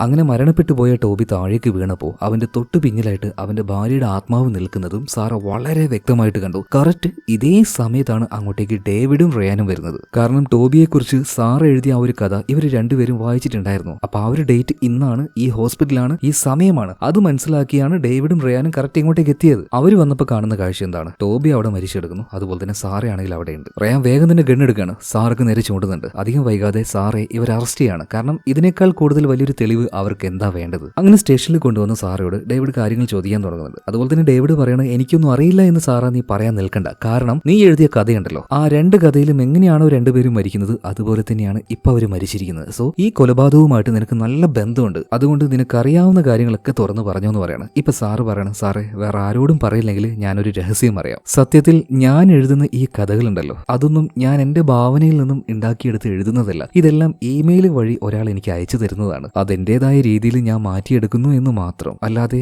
ഈ കഥയുമായിട്ടോ ഇതിലുള്ള ക്യാരക്ടേഴ്സുമായിട്ടോ എനിക്ക് യാതൊരു ബന്ധവുമില്ല. ഇപ്പൊ ഡേവിഡ് ചോദിക്കുകയാണ്, അല്ല സാറ കാര്യങ്ങൾ കുറച്ചുകൂടെ വ്യക്തമായിട്ടൊന്ന് പറയോ? ഇപ്പൊ സാറ് പറയണം, സാറേ 5 വർഷങ്ങൾക്ക് മുന്നേ ഞാൻ ഇതുപോലൊരു കോമിക് നോവൽ എഴുതി. അത് വേൾഡ് മുഴുവനായിട്ട് നന്നായിട്ട് ഫേമസ് ആയി, നല്ല ട്രെൻഡായി. അതുകൊണ്ട് തന്നെ ഒരു വലിയ കമ്പനി എനിക്ക് വലിയൊരു എമൗണ്ട് അഡ്വാൻസ് ആയിട്ട് തന്നു. അതുപോലെ തന്നെ നല്ലൊരു കഥ എഴുതാൻ എന്നോട് പറഞ്ഞു. സത്യത്തിൽ അതിനുശേഷം എന്റെ മൈൻഡ് വളരെയധികം ഫ്രീസ് ആയി പോയി. എനിക്കൊരു ആശയങ്ങളും കിട്ടുന്നില്ലായിരുന്നു. ചിത്രം വരയ്ക്കാനായിട്ട് പേന എടുത്തു കഴിഞ്ഞാൽ ഒന്നും തന്നെ എന്റെ പേനയിൽ വരില്ല, ഒന്നും എന്റെ തലയിൽ വരില്ല. ആകെ കൺഫ്യൂഷൻ ആയിട്ട് ഞാൻ നിൽക്കുന്ന സമയത്താണ് ആരാണെന്ന് പോലും അറിയാത്ത ഒരാള് എന്റെ ഇമെയിലിലേക്ക് ചിത്രസഹിതം കുറച്ചധികം കഥകൾ അയച്ചു തരുന്നത്. ഒരാശയം കിട്ടാതിരുന്ന ഞാൻ എന്താക്കി, വേഗം അതെല്ലാം എന്റേതായ രീതിയിലേക്ക് മാറ്റി എഴുതിയെടുത്തു. അങ്ങനെയാണ് ഞാൻ ഈ കഥകളൊക്കെ എഴുതിയത്. അല്ലാതെ ഈ കഥയുമായിട്ട് എനിക്ക് യാതൊരു ബന്ധവുമില്ല എന്ന് പറയണം. ഇപ്പൊ സാറ് പറഞ്ഞ കാര്യങ്ങളൊക്കെ സത്യമാണോ എന്ന് പരിശോധിക്കാൻ വേണ്ടിയിട്ട് ഡേവിഡ് അവന്റെ അസിസ്റ്റന്റ് ആയിട്ടുള്ള റയാനെയും ഒരു ലേഡി പോലീസിനെയും സാറയുടെ വീട്ടിലേക്ക് പറഞ്ഞേക്കാണ്. അവളുടെ കമ്പ്യൂട്ടറിൽ ആ മെയിലും കാര്യങ്ങളൊക്കെ ചെക്ക് ചെയ്യുന്നുണ്ട്. ഇതേ നേരം തന്നെ സാർ അവിടെ വരച്ചു വെച്ച ഒരു പെൺകുട്ടിയുടെ ഫോട്ടോ നമ്മുടെ റയാൻ കാണുന്നുണ്ട്. അന്ന് കാറിൽ വെച്ച ഒരു പെൺകുട്ടിയെ കണ്ടില്ലേ, ഈവ, അവളുടെ ഫോട്ടോ ആയിരുന്നു സാർ അവിടെ വരച്ചു വെച്ചത്. എന്നാൽ ഈവയുടെ ആ ഒരു ഫോട്ടോ കണ്ടപാടിന് റയാൻ ഒന്ന് ഞെട്ടുകയാണ്. എന്തുകൊണ്ടാണെന്ന് അറിയില്ല. ഇതേ നേരം ആ ലേഡി ഇൻസ്പെക്ടർ പറയണ, റയാൻ ഒന്നും ഇങ്ങോട്ടേക്ക് വാ, സാറ് പറഞ്ഞത് സത്യമാണ്. അവൾക്ക് ആരോ ഇമെയിൽ ഇതൊക്കെ അയച്ചു കൊടുത്തതാണ്. ഈ കാര്യങ്ങളൊക്കെ ഒന്നുകൂടെ ചെക്ക് ചെയ്ത് ഒന്നുകൂടെ വെരിഫൈ ചെയ്യാണ്. മാത്രമല്ല ഈ സമയത്ത് ആ കമ്പ്യൂട്ടറിൽ ഉണ്ടായിരുന്ന മറ്റൊരു കഥ റയാൻ അവന്റെ ഫോണിലേക്ക് കയറ്റുകയാണ്. അതായത് ഈ സാറ വരച്ചു വെച്ച ഈവ എന്ന് പറഞ്ഞ പെൺകുട്ടിയുടെ ആ ഫോട്ടോ ഉണ്ടല്ലോ, അവളുമായി ബന്ധപ്പെട്ടൊരു കഥ. പിന്നീട് അവിടുന്ന് പോയ ഈ റയാൻ മറ്റാരും കാണുന്നില്ല എന്ന് ഉറപ്പ് വരുത്തിയതിനു ശേഷം ആ കഥ ഇരുന്ന് വായിക്കാൻ തുടങ്ങുകയാണ്. അതിലൊരു കഥാപാത്രം ഉണ്ടായിരുന്നു. ആ കഥാപാത്രം അത് മറ്റാരുമല്ല, ഈ റയാൻ തന്നെയാണ്. എന്തായാലും ആ കഥ ഇപ്പൊ നമ്മളെ കാണിക്കുകയാണ്. കുറച്ച് വർഷങ്ങൾക്ക് മുന്നേ, കൃത്യമായിട്ട് പറയുകയാണെങ്കിൽ 6 വർഷങ്ങൾക്ക് മുന്നേ റയാൻ രാത്രിയിൽ ഇങ്ങനെ കാർ ഓടിച്ചുകൊണ്ട് പോവാണ്. ആ സമയത്ത് അവൻ അവന്റെ ഗേൾ ഫ്രണ്ടിനോട് സംസാരിക്കുകയാണ്. അധികം വൈകാതെ ഇവരുടെ കല്യാണമുണ്ട്. അതുപോലെ തന്നെ റയാൻ ഏകദേശം ജോലി സെറ്റായ സമയം കൂടിയാണ്. അപ്പൊ അതിന്റെ ആ ഒരു സന്തോഷത്തിലാണ്. അങ്ങനെ കാറ് ഫോൺ വിളിച്ചുകൊണ്ട് ഓടിക്കുന്ന സമയത്ത് പെട്ടെന്ന് ആരുടെയോ ദേഹത്ത് കാറ് ചെന്ന് തട്ടി. അതൊരു പെൺകുട്ടിയായിരുന്നു. എന്നാൽ ഇതിനുശേഷം എന്ത് സംഭവിച്ചു എന്നുള്ളത് നമ്മളെ കാണിക്കുന്നില്ല. റയാൻ ഒരു കോള് വന്നിട്ടുണ്ട്. അതായത് സാറയുടെ ഇമെയിലിലേക്ക് മറ്റാരോ ഇമെയിലുകൾ അയച്ചു കൊടുത്തതാന്ന് പറയുന്നില്ലേ, ഒരു സ്ട്രേഞ്ച് ആയിട്ടുള്ള ആൾ. ആ സ്ട്രേഞ്ചർ ഉണ്ടല്ലോ, അയാളുടെ IP അഡ്രസ് ഇവർ ട്രേസ് ചെയ്തിട്ടുണ്ട്. അപ്പൊ അങ്ങോട്ടേക്ക് ഇവർ പോവാണ്. അതൊരു പഴയ ബിൽഡിംഗ് ആയിരുന്നു. അവിടെ നിലവിൽ ആരും താമസമൊന്നുമില്ല കേട്ടോ. അപ്പൊ അവിടെയുള്ള ഒരു നാട്ടുകാരനോട് ഇതിനെക്കുറിച്ച് ചോദിച്ചപ്പോൾ അവനാകൊന്ന് പേടിച്ചു പോവാണ്. കാരണം എല്ലാവർക്കും ആ ബിൽഡിങ്ങിന്റെ അടുത്തേക്ക് പോകാൻ തന്നെ ഒരു പേടിയുണ്ട്. കാരണം എന്താണെന്നറിയോ, കുറച്ച് വർഷങ്ങൾക്ക് മുന്നേ അവിടെ കുറെ പേരൊക്കെ താമസിച്ചിരുന്നു. ആ കൂട്ടത്തിൽ ഒരു പെൺകുട്ടി ഉണ്ടായിരുന്നു. അവളുടെ പേര് അനബൽ എന്നാണ്. ശരിക്കും കഥാപാത്രത്തിന്റെ പേര് അതല്ല കേട്ടോ, അവളുടെ ഒരു സ്വഭാവം വെച്ച് ഞാൻ അങ്ങനെ ഒരു പേര് വെച്ചതാണ്. എന്തായാലും കഥയിലേക്ക് തിരിച്ചു വരാം. ഇപ്പൊ നാട്ടുകാരും പറയണം, സാറേ ഈ അനബൽ ഉണ്ടല്ലോ, അവള് എന്തൊക്കെയോ പ്രശ്നങ്ങളുള്ള ഒരു പെൺകുട്ടിയായിരുന്നു. എല്ലാവർക്കും അവള് പേടിയാണ്. ഈ വീടിന്റെ ചുമരുകളൊക്കെ ഉണ്ടല്ലോ, അവൾക്ക് തോന്നുന്ന രീതിയിൽ അവിടെ പോയിട്ട് കരി കൊണ്ട് അവൾ ഓരോ ചിത്രങ്ങൾ വരക്കും. ഓരോരുത്തർക്കും ഓരോന്ന് സംഭവിക്കുന്നത് പോലെ. എന്നാൽ അവളൊരു ചിത്രം വരച്ചു കഴിഞ്ഞാൽ 1-2 ദിവസം കഴിഞ്ഞാൽ അതുപോലെ തന്നെ സംഭവിക്കും. അതുകൊണ്ട് തന്നെ എല്ലാവർക്കും അവളെ പേടിയായിരുന്നു. അവളൊരു മന്ത്രവാദിയാണെന്ന് വരെ ചിലർ പറഞ്ഞിട്ടുണ്ട്. അങ്ങനെ ഒരു ദിവസം എന്ത് സംഭവിച്ചു എന്ന് വ്യക്തമായിട്ട് അറിയില്ല. ആ പെൺകുട്ടി ഉണ്ടല്ലോ അനബൽ, ആ ഒരു അപ്പാർട്ട്മെന്റിന് മുഴുവനായിട്ടും തീ വെക്കുകയാണ്. എന്നിട്ട് അവൾ എങ്ങോട്ടോ ഒളിച്ചോടിപ്പോയി. നിലവിൽ അവൾ എവിടെയാണെന്ന് ആർക്കും അറിയില്ല. അതുപോലെ തന്നെ ഇപ്പൊ അവിടെ ആരും താമസവുമില്ല. ആ ബിൽഡിങ്ങിലേക്ക് അധികാരം അങ്ങനെ പോകാറുമില്ല. ഞാൻ പറഞ്ഞല്ലോ സാറേ, അവിടെ പ്രേതമുണ്ട് എന്നൊക്കെയാ ഓരോരുത്തർ പറയുന്നത്. അതുകൊണ്ടാണ്. എന്തായാലും റയാൻ മനസ്സിലാക്കി ഈ കാര്യങ്ങൾ ഡേവിഡിനോട് ഡിസ്കസ് ചെയ്യുന്ന സമയത്താണ് അടുത്ത ട്വിസ്റ്റ് മനസ്സിലാവുന്നത്. അതായത് അന്നാബൽ താമസിച്ച ഈ അപ്പാർട്ട്മെന്റ് ഉണ്ടല്ലോ, ഇവിടെ തന്നെയായിരുന്നു കഴിഞ്ഞ 5 വർഷം മുന്നേ നമ്മുടെ സാറയും താമസിച്ചിരുന്നത്. മാത്രമല്ല സാറയുടെ കഥകളിൽ ഉണ്ടായിരുന്ന ആ ടോബി എന്ന് പറഞ്ഞ ആളില്ലേ, അയാളിപ്പോ മരണപ്പെട്ടില്ലേ, ഈ ടോബി ആയിരുന്നു അന്നാബെല്ലിന്റെ അച്ഛൻ. എന്തായാലും ഈ കാര്യങ്ങൾ മനസ്സിലാക്കിയപ്പോൾ ഡേവിഡ് ഇപ്പോൾ സാറേയും കൂട്ടി നേരെ ആ അപ്പാർട്ട്മെന്റിലേക്ക് പോവാണ്. പോകുന്ന വഴിയിൽ ഡേവിഡ് ചോദിക്കുന്നുണ്ട്, നിനക്ക് ശരിക്കും അന്നാബെലിനെ അറിയോ? ഏതാണ് ആ പെൺകുട്ടി? അവൾക്ക് എന്താ സംഭവിച്ചത്? ഇപ്പൊ സാറ കാര്യങ്ങൾ പറയാണ്. ശരിയാണ്, അവളും അതേ അപ്പാർട്ട്മെന്റിൽ തന്നെയാണ് കഴിഞ്ഞ 5 വർഷം മുന്നേ താമസിച്ചിരുന്നത്. ഏകദേശം ഒരു 5 വർഷങ്ങൾക്ക് മുന്നേ ആണല്ലോ സാർ എഴുതിയ ഒരു പുസ്തകം വല്ലാതെ വൈറലായതും അവൾ ഭയങ്കരമായിട്ട് ഫേമസ് ആയതും. എന്നാൽ അതിനു മുന്നേ അവൾ വേറെയും ഒരുപാട് പുസ്തകങ്ങൾ എഴുതിയിട്ടുണ്ട്. ഇതൊന്നും ആർക്കും വേണ്ടായിരുന്നു. ഒരു പബ്ലിഷറും അത് എടുക്കാൻ വരെ തയ്യാറായിട്ടില്ല. പക്ഷെ പിന്നീട് അവൾ നല്ലൊരു പുസ്തകം എഴുതി, അതെല്ലാവർക്കും ഇഷ്ടപ്പെട്ടു. അത് നന്നായിട്ട് എന്താ പറയാ, എല്ലാവരും മേടിച്ച് വായിക്കാനും തുടങ്ങി. ഇതെല്ലാം നടക്കുന്നത് 5 വർഷങ്ങൾക്ക് മുന്നേ ആ അപ്പാർട്ട്മെന്റിൽ താമസിക്കുന്ന സമയത്താണ്. ഒരു ദിവസം സാറ എഴുതാൻ വേണ്ടി ഓരോ കാര്യങ്ങൾ ആലോചിച്ച് നോക്കുമ്പോൾ ചില പിള്ളേര് ഒരു പെൺകുട്ടിയെ ശല്യപ്പെടുന്നതായി കണ്ടു. നേരെ പോയി നോക്കുമ്പോൾ അത് അനാബെല്ലായിരുന്നു. അവൾ ചുമരിൽ കരി വെച്ച് എന്തൊക്കെയോ വരക്കുന്നുണ്ടായിരുന്നു. ഇത് കണ്ട് ആ പിള്ളേര് വന്ന് അവളെ ശല്യപ്പെടുത്തുമായിരുന്നു, ഉപദ്രവിക്കുകയായിരുന്നു. ഞാൻ വേഗം പോയിട്ട് ആ പിള്ളേരെ ഓടിപ്പിച്ചു. അവൾ അവിടുന്ന് എന്റെ റൂമിലേക്ക് കൂട്ടിക്കൊണ്ടുവന്നു. ഇങ്ങനെയൊന്നും ചെയ്യരുത് എന്ന് ഞാൻ അവളോട് പറഞ്ഞു. മാനസികമായിട്ട് ഒരുപാട് ബുദ്ധിമുട്ടുകൾ അവൾക്കുണ്ടായിരുന്നു. കുറെ കാര്യങ്ങൾ അവർക്ക് പറഞ്ഞു കൊടുത്ത് പതിയെ അവളെ ഞാൻ നോർമലാക്കാൻ നോക്കിയെങ്കിലും അവളുടെ ഈ ചിത്രം വരെയുണ്ടല്ലോ, അതിൽ മാത്രം യാതൊരു മാറ്റവും വന്നില്ല. ആരും അവളെ കൊണ്ട് വരപ്പിക്കുന്നത് പോലെയാണ് അവൾ ആ ചിത്രങ്ങൾ വരക്കുന്നത്. അവൾ എന്താണോ വരക്കുന്നത് അതുപോലെ തന്നെ സംഭവിക്കാറുണ്ട്. അതുകൊണ്ട് ആ അപ്പാർട്ട്മെന്റിലെ എല്ലാവർക്കും പേടിയായിരുന്നു. എങ്ങനെയെങ്കിലും അവളെ ഇവിടുന്ന് പുറത്താക്കണമെന്ന് എല്ലാവരും തീരുമാനിക്കുന്നുണ്ടായിരുന്നു. ഒരുവിധം അവരോട് കാര്യങ്ങൾ പറഞ്ഞ് മനസ്സിലാക്കിയിട്ട് അവളെ ഞാൻ ഇവിടെ തന്നെ നിർത്തി. മാത്രമല്ല പിന്നീടുള്ള ദിവസങ്ങളിൽ അവൾ എന്നോട് കൂടുതൽ അടുക്കാൻ തുടങ്ങി. അവളുടെ ലൈഫും കുറെയൊക്കെ മാറി വരാൻ തുടങ്ങി. അവൾ കുറെയൊക്കെ സന്തോഷം എന്താണെന്ന് അറിയാൻ തുടങ്ങി. എന്നാൽ ഒരു ദിവസം ഞാൻ ഒട്ടും പ്രതീക്ഷിക്കാത്തൊരു കാര്യം നടന്നു. അതായത് നല്ലൊരു കഥ എഴുതി അത് ഞാൻ പബ്ലിഷ് ചെയ്യാൻ കൊടുത്തു. തിരിച്ച് ഞാൻ അപ്പാർട്ട്മെന്റിലേക്ക് വരികയാണ്. നല്ല ഹാപ്പി ആയിരുന്നു. അവളോട് ഈ കാര്യം പറയാനായിട്ടാണ് ഞാൻ വന്നത്. എന്നാൽ ഞാൻ വന്നു നോക്കുമ്പോൾ കാണുന്നത് ആ അപ്പാർട്ട്മെന്റിന് മുഴുവനായിട്ടും അവള് തീ വെച്ചു. അവൾ എങ്ങോട്ടോ ഒളിച്ചോടി. ആ സംഭവത്തിന് ശേഷം ഇന്നേ വരെ ഞാൻ അന്നാബെലിനെ കണ്ടിട്ടില്ല എന്ന് സാറ പറയാണ്. എന്നാൽ ആരാണ് അന്നാബെലിനെ കൊണ്ട് ആ ഒരു ചിത്രങ്ങളെല്ലാം വരപ്പിക്കുന്നതെന്ന് സാറോട് ചോദിച്ചപ്പോൾ ഈ ചിത്രം വരയ്ക്കുന്ന കാര്യമുണ്ടല്ലോ, ഇതിനെക്കുറിച്ച് ഞാൻ അവളോട് സംസാരിക്കാറേ ഇല്ല. കാരണം അവളുടെ ലൈഫ് ഇത്രയും മോശമായത് അവളുടെ ഈ ശീലം കാരണമാണ്. അതുകൊണ്ട് തന്നെ അതിനെക്കുറിച്ച് ഞാൻ അവളോടും ചോദിച്ചിട്ടില്ല, അവൾ എന്നോടും പറഞ്ഞിട്ടില്ല. അങ്ങനെ ഇവരിപ്പോ ഉപയോഗിക്കാത്ത ആ അപ്പാർട്ട്മെന്റിലേക്ക് വരികയാണ്. അവിടുത്തെ ചുമരുകളിൽ മുഴുവനും 5 വർഷങ്ങൾക്ക് മുന്നേ അന്നാബെൽ വരച്ചു വെച്ച കുറെ അധികം ചിത്രങ്ങളുണ്ടായിരുന്നു. അതുപോലെ തന്നെ ആ റൂമിൽ ഇപ്പോൾ നിലവിൽ ഒരു കമ്പ്യൂട്ടറും ഉണ്ട്. ആ കമ്പ്യൂട്ടർ ആരും ഉപയോഗിക്കുന്നുണ്ട്. മിക്കവാറും അത് അന്നാബെൽ തന്നെ ആയിരിക്കണം. കാരണം ഈ കമ്പ്യൂട്ടറിൽ നിന്നാണ് ഇമെയിലുകൾ നമ്മുടെ സാർക്ക് വന്നിരിക്കുന്നത്. അതുകൊണ്ട് തന്നെ ഡേവിഡും റയാനും ഇപ്പൊ സംശയിക്കുന്നത് ഈ കൊലപാതകങ്ങളെല്ലാം ചെയ്തിരിക്കുന്നത് അന്നാബെലാണ് എന്നാണ്. എന്നാൽ സാർക്ക് ഈ കാര്യങ്ങളൊന്നും വിശ്വസിക്കാൻ കഴിയുന്നില്ല. അന്നാബെൽ അവൾ ഒരിക്കലും ഇങ്ങനെ ചെയ്യില്ല എന്ന് സാറ് ഉറപ്പിച്ച് പറയുന്നുണ്ട്. പിന്നീട് ഡേവിഡും സാറയും കൂടെ ഇവിടുന്ന് പോവാണ്. അതുപോലെ തന്നെ റയാൻ മറ്റൊരു ആവശ്യത്തിന് ഇവിടുന്ന് പോകുന്നുണ്ട്. ഇപ്പൊ ഡേവിഡും സാറയും കൂടെ ഭക്ഷണം കഴിക്കാനായിട്ട് ഒരു റെസ്റ്റോറന്റിൽ കയറുകയാണ്. ആ സമയത്തും സാറ് പറയുന്നുണ്ട്, സാറേ നിങ്ങൾ വെറുതെ അവളെ സംശയിക്കില്ലേ, അവൾ അങ്ങനെ ഒരു കുട്ടിയല്ല, ഒരു നല്ല മോളാണ് അവള്.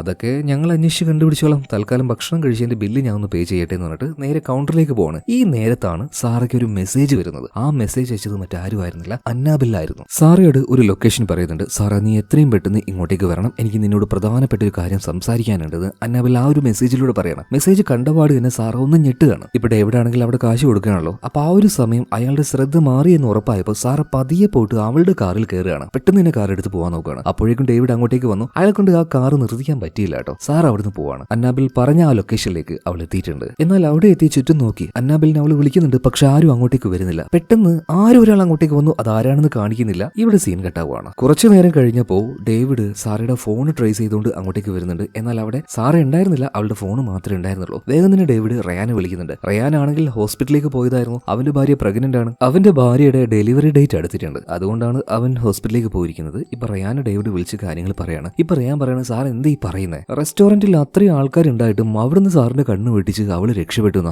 ആടാ എന്താ ചെയ്യാ, അവൾ എങ്ങോട്ട് പോയെന്നൊരു പിടുത്തമില്ല. അവളുടെ കാറും അതുപോലെ തന്നെ ഫോണും ഇപ്പൊ എന്റെ കയ്യിലുണ്ട്, പക്ഷെ അവളെ കാണാനില്ല. ഒരു കാര്യം ചെയ്യ്, നീ എത്രയും പെട്ടെന്ന് ഇങ്ങോട്ടേക്ക് വാ, അവിടുത്തെ കാര്യങ്ങൾ വേറെ ആരെങ്കിലും ഏൽപ്പിക്കുന്നു പറയണം. ഇപ്പൊ റയാൻ പറയണ, സാറേ അത് പിന്നെ കുറച്ച് ബിസി ആയിപ്പോയി, ഞാൻ എന്തായാലും വിളിക്കാന്ന് പറഞ്ഞിട്ട് അവൻ ഫോൺ കട്ട് ചെയ്യാണ്. പിന്നീട് ഡേവിഡ് അവിടുന്ന് തിരിച്ചു പോവാണ്. എന്നാൽ ആ സമയത്താണ് ഡേവിഡ് പെട്ടെന്നൊരു കാര്യം ആലോചിക്കുന്നത്. അല്ല, ഞാൻ റെസ്റ്റോറന്റിലായിരുന്നു എന്ന് റയാനോട് പറഞ്ഞില്ലല്ലോ, പിന്നെ എങ്ങനെയാണ് അവൻ ആ കാര്യം എന്നോട് പറയാ? അപ്പൊ തന്നെ ഡേവിഡിന് ചില സംശയങ്ങൾ തോന്നുന്നുണ്ട്. വേഗം തന്നെ റയാന്റെ ഫോൺ ട്രേസ് ചെയ്യാൻ തുടങ്ങാണ്. ഇതേ നേരം തന്നെ റയാനെ കാണിക്കുന്നുണ്ട്. അവൻ ആശുപത്രിയിലേക്ക് പോകുക ആയിരുന്നില്ല, അവൻ മറ്റേതോ സ്ഥലത്തേക്ക് പോകുമായിരുന്നു. മാത്രമല്ല അവന്റെ കാറിന്റെ പിൻസീറ്റിൽ മറ്റൊരാളുണ്ടായിരുന്നു. മറ്റാരുമല്ല, നമ്മുടെ സാറ് തന്നെ. അന്നാബെലിന്റെ പേരിൽ ഒരു ഫേക്ക് ആയിട്ടുള്ള മെസ്സേജ് സാർക്ക് അയച്ചത് ഇവൻ തന്നെയാണ്. എന്നാൽ എന്തിനായിരിക്കും ഇവൻ സാറെ തട്ടിക്കൊണ്ടുപോകുന്നത്? അങ്ങനെ ആരുമില്ലാത്തൊരു ഗോഡൌണിലേക്ക് സാറേ ഇപ്പൊ ഈ റയാൻ കൊണ്ടുവരികയാണ്. മാത്രമല്ല അവൻ ആ ചിത്രം കാണിച്ചു കൊടുക്കുകയാണ്, ഈവയുടെ ചിത്രം. എന്നിട്ട് പറയണം, നിനക്ക് ഈ പെൺകുട്ടി എങ്ങനെയാ അറിയുന്നത്? ഇവളുടെ ചിത്രം നീ എങ്ങനെയാ വരച്ചത്? ഇവളുമായിട്ട് നിനക്ക് എന്താ ബന്ധം? എന്നാൽ സാറ് പറയുന്നത്, എനിക്കറിയില്ല, ഞാനല്ല ഈ ചിത്രം വരച്ചത്. ഇപ്പോഴാണ് നേരത്തെ നമ്മളെ പൂർണ്ണമായിട്ടും കാണിക്കാത്ത ആ ഫ്ലാഷ് ബാക്ക് കാണിക്കുന്നത്. ഏകദേശം 5 വർഷങ്ങൾക്ക് മുന്നേ റയാൻ കാറുമായിട്ട് പോകുന്ന സമയത്ത് ആരുടെയോ ദേഹത്ത് തട്ടിയെന്ന് പറയുന്നില്ലേ, അതൊരു കുട്ടിയായിരുന്നു. ആ കുട്ടി മറ്റാരുമല്ല, ഈവയാണ്. അവൻ വേഗം തന്നെ കാറിന് പുറത്തേക്ക് ഇറങ്ങി. ആ പെൺകുട്ടി അപ്പം മരിച്ചിട്ടുണ്ടായിരുന്നില്ല. അവന് വേണമെങ്കിൽ ആ പെൺകുട്ടിയെ രക്ഷപ്പെടുത്താൻ. എന്നാൽ അവനിപ്പോ ജോലി കിട്ടാൻ പോവാണ്. ഈ ആക്സിഡന്റ് എങ്ങാനും അറിഞ്ഞാൽ ചിലപ്പോൾ ജോലി പോയാലോ, അതുപോലെ തന്നെ കല്യാണം നടക്കാൻ പോവാണ്, കല്യാണം മുടങ്ങിയാലോ എന്ന് കരുതിയിട്ട് ആ പെൺകുട്ടിയെ രക്ഷപ്പെടുത്താതെ പാവം വെറും 10 വയസ്സുള്ള ഈവയെ അവൻ അവിടെ മരിക്കാൻ വേണ്ടി വിട്ടുകൊടുക്കുകയാണ്. ഇതായിരുന്നു അന്ന് സത്യത്തിൽ നടന്നത്. അതുകൊണ്ടാണ് ഈവയുടെ ചിത്രം കണ്ടപ്പോൾ അവൻ ഇത്രത്തോളം പേടിച്ചത്. കാരണം അവനിക്കല്ലാതെ ഈ കാര്യം വേറെ ആർക്കും അറിയില്ലായിരുന്നു. മാത്രമല്ല അന്നുണ്ടായ ഈ സംഭവത്തിൽ എന്തൊക്കെയോ ചില കാര്യങ്ങൾ സാർക്ക് അറിയാം. അതുകൊണ്ട് സാറ് ഇനി ജീവനോടെ ഇരുന്നാൽ എനിക്ക് പ്രശ്നമാണെന്ന് റയാൻ വിചാരിക്കുകയാണ്. അതുകൊണ്ട് തന്നെ ഒരു കോടാലി എടുത്ത് അവളെ വെട്ടിക്കൊല്ലാൻ നോക്കുമ്പോൾ പെട്ടെന്ന് അവിടെ എന്തൊക്കെയോ ചില ലൈറ്റുകൾ ഓഫ് ആവുകയാണ്, വീണ്ടും കത്തുകയാണ്. പിന്നീട് കത്തിയ സമയത്ത് അവൻ നോക്കുമ്പോൾ ഒരു പെൺകുട്ടിയുടെ ആത്മാവ് പതിയെ പതിയെ അവന്റെ അടുത്തേക്ക് വരികയാണ്. ശരിക്കും ആ പെൺകുട്ടിയെ കണ്ടപ്പോൾ റയാൻ വീണ്ടും ഞെട്ടിപ്പോവാണ്. കൈയും കാലും വിറക്കുന്നുണ്ട്. കാരണം ആ ആത്മാവിന് ഈവയുടെ അതേ രൂപം തന്നെയാണ്. ഈവയുടെ ആത്മാവ് തന്നെയാണ് അവന്റെ അടുത്തേക്ക് വന്നുകൊണ്ടിരിക്കുന്നത്. പേടി കാരണം റയാൻ അതിനു നേരെ 2-3 തവണ ഷൂട്ട് ചെയ്യാണ്. കറക്റ്റ് ഈ സമയത്താണ് ഈ ഗോഡൌണിന്റെ പുറത്തേക്ക് നമ്മുടെ ഡേവിഡ് വരുന്നത്. അതായത് ഓൾറെഡി ഡേവിഡ് റയാനെ സംശയത്തിന്റെ പേരിൽ ട്രേസ് ചെയ്തല്ലോ. അങ്ങനെയാണ് ഈ ലൊക്കേഷൻ കണ്ടുപിടിച്ചത്. വേഗം തന്നെ ഡേവിഡ് ഉള്ളിലേക്ക് വരികയാണ്. ഉള്ളിലേക്ക് വന്നു നോക്കുമ്പോൾ റയാന്റെ അടി കൊണ്ട് സാർ സാർ അവിടെ ബോധമില്ലാതെ കിടക്കുകയാണ്. അതുപോലെ തന്നെ മറ്റൊരു ഭാഗത്ത് നിലത്ത് റയാനിരിക്കുന്നുണ്ട്. അവന്റെ മുഖം ഇതുപോലെ തന്നെ പേടിച്ച അവസ്ഥയിലാണ്. കയ്യിലാണെങ്കിൽ ഒരു ഗണ്ണുണ്ട്. ആ ഗണ്ണ് അവൻ പതിയെ തലയുടെ അടുത്തേക്ക് കൊണ്ടുവരികയാണ്. ഈ സമയത്ത് ഡേവിഡ് ചോദിക്കുന്നുണ്ട്, റയാനെ നിനക്ക് എന്താ പ്രാന്ത് പിടിച്ചോ, നീ എന്തൊക്കെ കാണിച്ചു കൂട്ടുന്നത്? ഇപ്പൊ റയാൻ കരഞ്ഞുകൊണ്ട് തന്നെ പറയണം, എന്റെ പൊന്നു സാറേ, ഇത് ഞാനല്ല ചെയ്യുന്നത്, ഇത് എന്നെ കൊണ്ട് ഒരു ആത്മാവ് ചെയ്യിപ്പിക്കുന്നതാണ്, എന്റെ കൈ എനിക്ക് കൺട്രോൾ ചെയ്യാൻ പറ്റുന്നില്ല എന്ന് പറയുന്നത്. ഡേവിഡ് അപ്പൊ തന്നെ ആ ഒരു ഗണ്ണ് താഴെടാൻ പറയുന്നുണ്ടെങ്കിലും റയാനെ കൊണ്ട് അത് പറ്റുന്നില്ല. ഇപ്പൊ അവന്റെ കൈയിന്റെ കൂടെ തന്നെ ഈവയുടെ കൈയും വരികയാണ്. അവൾ ആ ഗണ്ണ് പിടിക്കുകയാണ്. പിന്നീട് അവിടെ വെച്ച് എന്താ നടന്നെന്ന് കാണിക്കുന്നില്ല, ഗോഡൌണിന്റെ പുറത്താണ് കാണിക്കുന്നത്. ഒരു വെടിവെച്ച് കേൾക്കുന്നുണ്ട്.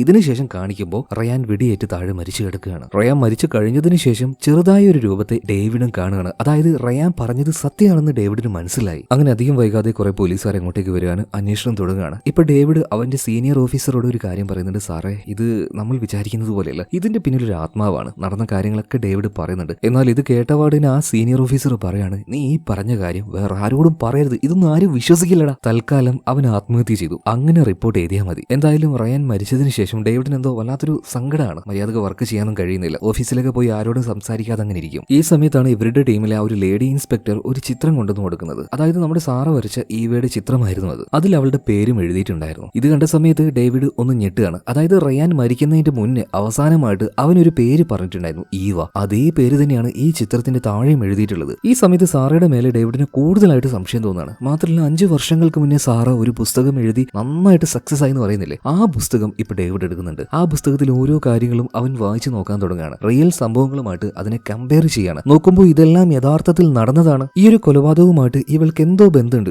എത്രയും പെട്ടെന്ന് തന്നെ സാറയുടെ അടുത്തേക്ക് പോകണം. ഒന്നില്ലെങ്കിൽ അവളെ അറസ്റ്റ് ചെയ്യണം, അല്ലെങ്കിൽ സത്യങ്ങൾ ചോദിച്ച് മനസ്സിലാക്കണം. എന്നാൽ ഇതിനുശേഷം വീണ്ടും നമ്മുടെ സാറയെ കാണിക്കുകയാണ്. അവളുടെ കമ്പ്യൂട്ടറിലേക്ക് ഇമെയിലേക്ക് വീണ്ടും ഇമെയിലുകൾ വന്നിട്ടുണ്ട്. അന്നാബെല്ലാണ് അയക്കുന്നത്. ഇത്തവണ മറ്റൊരു കഥ, ഒരു പുതിയ കഥയാണ് ഇമെയിൽ വഴി അവൾ അയച്ചിരിക്കുന്നത്. എന്നാൽ ആ കഥ ഓരോ പേജ് വായിക്കും തോറും സാറയുടെ ഉള്ളിൽ പേടി കൂടി വരുന്നുണ്ട്. കാരണം അത് സാറയുടെയും അന്നാബെല്ലിന്റെയും കഥയായിരുന്നു. അതായത് സാറ ഡേവിഡിനോട് ചില കാര്യങ്ങൾ പറഞ്ഞായിരുന്നല്ലോ, അതിൽ കുറേയൊക്കെ നുണകൾ ഉണ്ടായിരുന്നു. എന്നാൽ നുണയൊന്നുമില്ലാത്ത യഥാർത്ഥ സത്യമാണ് അന്നാബെൽ ഇപ്പോൾ സാറയ്ക്ക് അയച്ചു കൊടുത്ത ആ ഇമെയിൽ അല്ലെങ്കിൽ ആ പുതിയ കഥയിലുള്ളത്. അതിങ്ങനെയാണ്. നമ്മുടെ അന്നാബെൽ, അവൾക്ക് അമ്മയില്ലായിരുന്നു. അവൾക്ക് ആകെ ഉണ്ടായിരുന്നത് ഒരു അച്ഛൻ മാത്രമാണ്, ടോബി അറിയാലോ. അയാൾക്ക് ശവങ്ങളെ ക്ലീൻ ചെയ്യുക അല്ലെങ്കിൽ അതുമായി ബന്ധപ്പെട്ട ഒരു ജോലിയായിരുന്നു. മോർച്ചറിയിലാണ്. അതുകൊണ്ട് തന്നെ അയാളുടെ സ്വഭാവം ഒരുമാതിരി ഒരു കാട്ടുമുരി സ്വഭാവമായിരുന്നു എന്ന് ഞാൻ പറഞ്ഞില്ലേ. ഈ അന്നാബെല്ലിന്റെ ചെറിയ പ്രായത്തിൽ അവളെയും കൂട്ടിയാണ് അയാൾ മോർച്ചറിയിലേക്ക് പോവുക. എന്നാൽ അയാൾ ചെയ്യുന്ന ഈ ജോലിയൊന്നും കാണണ്ട എന്ന് കരുതിയിട്ട് അവളെ ചെറിയൊരു ഷെൽഫിന്റെ ഉള്ളിൽ ഇരുത്തി അതിന്റെ ഡോർ ക്ലോസ് ചെയ്യും. എന്നാൽ ഇതൊരു മോർച്ചറിയാണ്. ഒരുപാട് ശവങ്ങളെ ഇങ്ങോട്ടേക്ക് കൊണ്ടുവരാറുണ്ട്. അതുപോലെ തന്നെ ആ ശവങ്ങളുടെ ആത്മാക്കളുടെ സാന്നിധ്യവും ഇവിടെ ഉണ്ടാവാറുണ്ട്. ഒറ്റയ്ക്കിരിക്കുന്ന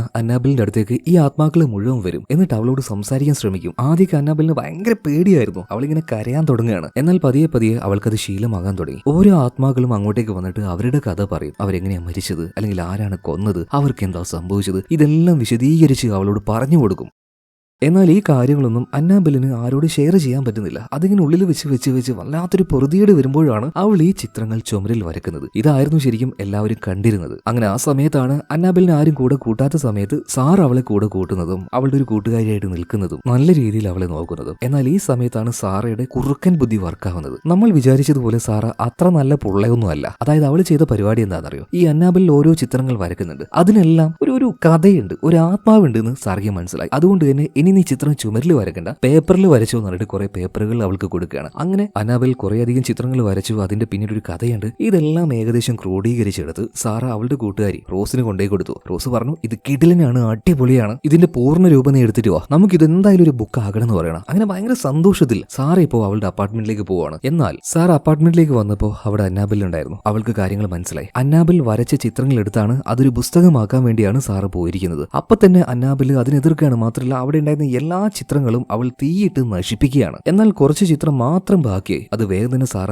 ഒരു പെട്ടിയിലേക്ക് മാറ്റുന്നുണ്ട്. ഇതേ നേരം തന്നെ അന്നാബെൽ പറയണ, ഒരിക്കലും ഈ ചിത്രങ്ങൾ പബ്ലിഷ് ചെയ്യാൻ ഞാൻ സമ്മതിക്കില്ല. ഓരോ ആത്മാക്കളും എന്നെ വിശ്വസിച്ച് എന്നോട് പറഞ്ഞ കാര്യങ്ങളാണിത്. ഇത് ആരോട് നീ പറയണ്ട, ഇത് പബ്ലിക് ആക്കണ്ടെന്ന് പറഞ്ഞിട്ട് അവളിപ്പോ സാറെ തടുകയാണ്. ഒരു രീതിയിലും സാറെ വിടുന്നില്ല. അങ്ങനെ സാറയ്ക്ക് മനസ്സിലായി, ഇവൾ ജീവനോടെ ഇരുന്നാല് എനിക്കൊരു കരിയർ ഉണ്ടാവില്ല, ഈ ചിത്രങ്ങൾ പബ്ലിഷ് ചെയ്യാൻ കഴിയില്ല. അതുകൊണ്ട് തന്നെ സാർ എന്താക്കി, അവിടെ വെച്ച് തന്നെ അന്നാബെല്ലിന്റെ കഴുത്ത് ഞെരിച്ച് അവളെ കൊന്നുകളയാണ്. ഈ ഒരു ട്വിസ്റ്റ് നിങ്ങൾ എക്സ്പെക്ട് ചെയ്തായിരുന്നു. സത്യം പറയാണ്, ഞാൻ ഒരിക്കലും എക്സ്പെക്ട് ചെയ്തതല്ല. അങ്ങനെ അന്നാബെലിനെ കൊന്നതിന് ശേഷം സാറ് പുറത്തേക്ക് വരികയാണ്. എന്നിട്ട് പറയാണ്, അന്നാബെൽ അപ്പാർട്ട്മെന്റിന് തീ വെച്ചു, അവൾ എങ്ങോട്ട് ഓടി രക്ഷപ്പെട്ടു. എല്ലാവരോടും ഈ കാര്യങ്ങൾ പറയുന്ന സമയത്തും സാറയുടെ കയ്യിൽ ആ ഒരു പെട്ടി ഉണ്ടായിരുന്നു. ആ പെട്ടിയുടെ ഉള്ളിൽ കുറച്ച് ചിത്രങ്ങൾ ബാക്കിയുണ്ടായിരുന്നു. സത്യം പറഞ്ഞാൽ ആ ചിത്രങ്ങൾ വെച്ചാണ് അവൾ നല്ലൊരു പുസ്തകം എഴുതിയത് തന്നെ. എന്തായാലും ഇത് പൂർണ്ണമായിട്ടും വായിച്ചു കഴിഞ്ഞ് ഉടനെ തന്നെ സാറ ആ പഴയ അപ്പാർട്ട്മെന്റിലേക്ക് പോവാണ്. ഇതേ നേരം തന്നെ ഡേവിഡ് സാറയെ തെരഞ്ഞുകൊണ്ട് സാറയുടെ വീട്ടിലേക്ക് വന്നിട്ടുണ്ട്. ഡേവിഡ് യാദൃശ്ചികമായിട്ട് സാറയുടെ ആ ഒരു സിസ്റ്റം നോക്കുകയാണ്. അപ്പൊ ആ ഒരു കഥ അതിലുണ്ടായിരുന്നു, അത് ക്ലോസ് ചെയ്തിട്ടുണ്ടായിരുന്നില്ല. ഡേവിഡ് ആ കഥ പൂർണ്ണമായിട്ടും വായിച്ചു നോക്കുകയാണ്. അങ്ങനെ അതിലൂടെ ഡേവിഡിന് എല്ലാ സത്യങ്ങളും മനസ്സിലായി. അന്നാബെൽ മരിച്ചു എന്നും അന്നാബെലിനെ കൊന്നത് സാറയാണെന്നും അന്നാബെൽ വരച്ച ചിത്രങ്ങളാണ് പിന്നീട് സാറയുടെ വളരെ ഫേമസ് ആയിട്ടുള്ള ആ നോവലായിട്ട് മാറിയതെന്നും. ഇതേ സമയത്ത് തന്നെ ഇപ്പൊ സാറ അവളുടെ ആ ഒരു പഴയ അപ്പാർട്ട്മെന്റിലേക്ക് പോയി എന്ന് പറയുന്നില്ലേ, അവിടെ ഒരു കമ്പ്യൂട്ടർ ഉണ്ടായെന്ന് പറയുന്നില്ലേ, അവിടെ ഇപ്പൊ സാറ പോയിരിക്കുകയാണ്. ഇവിടെ വെച്ചാണ്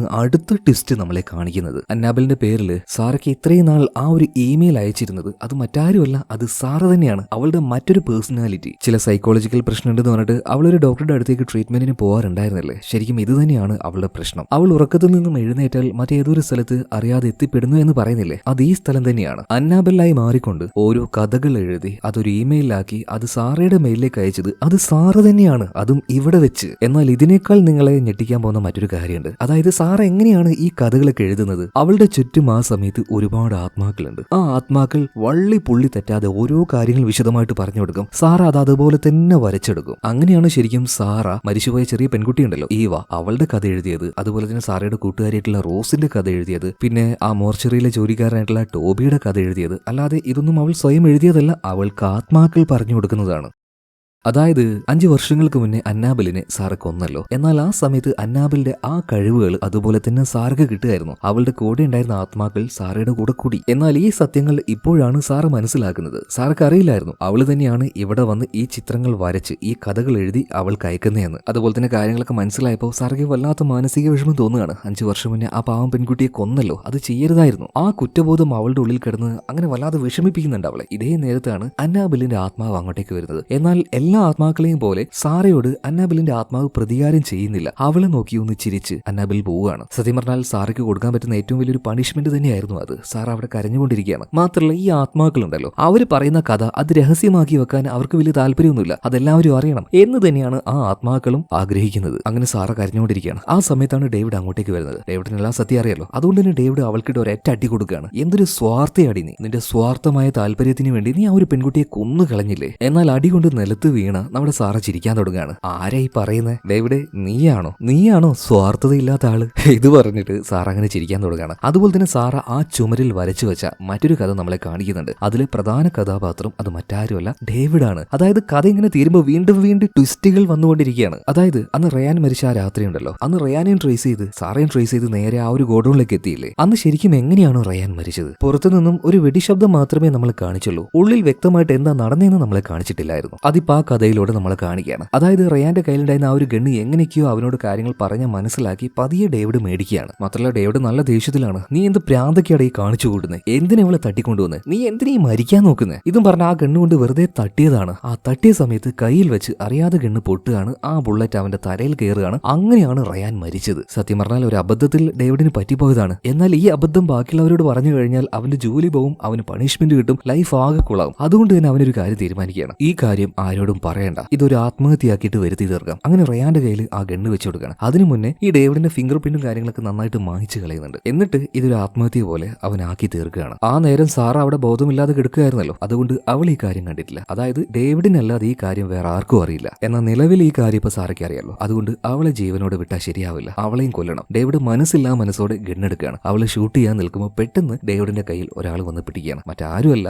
റയാന്റെ ആത്മാവ് തന്നെ. റയാന്റെ ആത്മാവ് തന്നെയാണ് സാറയ്ക്ക് ഈ കഥകൾ പറഞ്ഞു കൊടുത്തതും. ഇപ്പൊ അവന്റെ ആ ഒരു ആത്മാവിനെ കണ്ട സമയത്ത് ഡേവിഡ് ആകെ പേടിച്ചു പോവാണ്. മാത്രമല്ല റയാന്റെ ആത്മാവ് ഡേവിഡിനോട് ചോദിക്കുകയാണ്, നിങ്ങൾ എന്തിനാണോ ഇങ്ങനെയൊക്കെ ചെയ്തത്? കല്യാണം കഴിഞ്ഞ് കുറെ വർഷങ്ങൾക്ക് ശേഷമാണ് എനിക്കൊരു കുഞ്ഞുണ്ടാകാൻ പോകുന്നത്. സത്യം പറഞ്ഞാൽ ആ സന്തോഷത്തിലായിരുന്നല്ലോ ഞാൻ. എന്നെ എന്തിനാണോ നിങ്ങൾ കൊന്നതും പോരാഞ്ഞിട്ട് ഇതൊരു ആത്മഹത്യയാക്കി മാറ്റിയല്ലേ. അതുകൊണ്ട് തന്നെ എനിക്കിവിടെ വല്ലാതെ ബോറടിക്കുന്നുണ്ട്. സാറും കൂടെ എന്റെ കൂടെ വാന്ന് പറഞ്ഞിട്ട് ഇപ്പൊ ഡേവിഡിന്റെ കൈ കൊണ്ട് തന്നെ അവന്റെ തലയിലേക്ക് ഷൂട്ട് ചെയ്യിപ്പിക്കുകയാണ്. അങ്ങനെ ഡേവിഡും അവിടെ വെച്ച് മരണപ്പെടുന്നുണ്ട്. ഇതെല്ലാം കഴിഞ്ഞതോട് കൂടിയിട്ട് സാറ് അവിടെ നിന്ന് എഴുന്നേറ്റ് പോവാണ്. എന്തായാലും ഡേവിഡിന്റെ ആ കഥയും അവൾ അവൾ എഴുതും. എന്തായാലും അവിടുന്ന് അവൾ പോകുന്ന സമയത്ത് അവളുടെ കൂടെ തന്നെ ഒരുപാട് ആത്മാക്കൾ അവളുടെ പിന്നാലെ വരുന്നുണ്ട്. അവിടെയുള്ള ഓരോ ആത്മാവിനും അവരുടെ കഥകളും നമ്മുടെ സാറയോട് പറയാനുണ്ട്. അങ്ങനെ ഇത് കാണിച്ചുകൊണ്ടാണ് സിനിമ ഇവിടെ തീരുന്നത്. ഞാൻ കുറെ നാളായി ഇതുപോലെ ഡിഫറെന്റ് ആയിട്ടുള്ള ഒരു സിനിമ കണ്ടിട്ടുണ്ട്. എനിക്ക് ഭയങ്കരമായിട്ട് ഇഷ്ടമായി. നിങ്ങൾക്ക് ഇഷ്ടമായോ? തീർച്ചയായും ഇഷ്ടമായിട്ടുണ്ടെങ്കിൽ കമന്റ് ബോക്സിലൂടെ പറയാം. അപ്പൊ അടുത്ത വീഡിയോയിൽ നമുക്ക് വീണ്ടും കാണാം. Okay, by.